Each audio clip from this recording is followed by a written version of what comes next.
L'intérêt, c'était bon, que tout le monde puisse s'approprier la collection permanente, comme une collection de 300 œuvres, beaucoup axée sur l'art contemporain. Comment on peut allier employés et œuvres, parce que les œuvres sont déjà dispersées dans les locaux, dans les lieux de travail des employés, en fait. Mais les employés ne se sont pas vraiment appropriés les œuvres, donc ils ne connaissent pas nécessairement l'artiste, ne connaissent pas le travail. Et là, on trouvait que ce lien-là était très intéressant. On part de la collection. Quand j'ai vu que j'allais rencontrer surtout des entreprises collectionneuses, bien, j'ai intégré des reproductions d'œuvres dans ce jeu-là. Puis dans le fond, c'est un jeu de contamination où tu contamines ton lieu de travail par l'art. Alors, pour le contaminer, bien là, tu te sers de ce que tu vois déjà. Dans le fond, les personnes, je me suis aperçue que les personnes étaient entourées d'art, mais qui ne connaissaient pas vraiment les œuvres qui les entouraient. Tandis que c'est drôle parce que, comme artiste à l'école, je vois que dans les enfants sont entourés, ils savent, ils ont beaucoup de cours où ils font à la manière de tel artiste, mais ils ne voient jamais des œuvres réelles. Ils sont toujours avec des reproductions. Dans le milieu de travail, c'est le contraire. Ils ont des œuvres réelles, mais ils ne connaissent rien de l'artiste. Oui, mais là, on voit aussi que les gens réagissent plus sur les tableaux qui sont dans les lieux de travail, parce que là, ils peuvent identifier.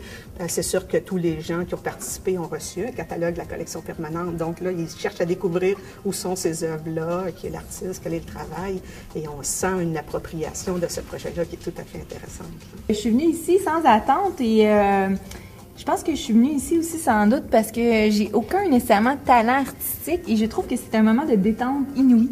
Alors voilà, j'apprends à faire de la transposition et ce n'est pas évident même avec une image. Je trouve donc qu'il y a beaucoup d'artistes latents, mais ça a été concrétisé par ce projet-là parce que plusieurs, quand ils arrivaient pour faire l'atelier, bien, ils se disaient incapables de le faire et tout. Puis les réalisations qu'on a là, j'en reviens pas comme c'est...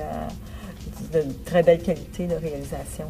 Les employés ont été très surpris des réalisations qu'ils ont faites et ils veulent les faire partager, en fait, là, parce que là, on les voit sur le site Internet, mais c'est pas comme quand les œuvres vont être exposées et on sent que vraiment, il y a une fierté pour l'employé d'avoir réalisé un projet.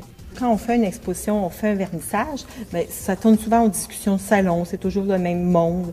Alors, même dans les expositions, je faisais des œuvres interactives pour un petit peu diriger l'attention. Là, il y a une exposition dans le cadre de la culture qui va se poursuivre jusqu'en novembre.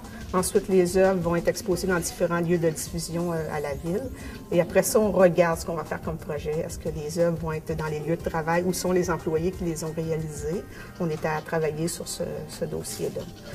Donc, c'est un projet qui s'est bien déroulé, qui a nécessité beaucoup de travail, c'est sûr, mais en même temps, c'était très valorisant et voir les gens comme évoluer à l'intérieur de ce travail-là, c'était très bien.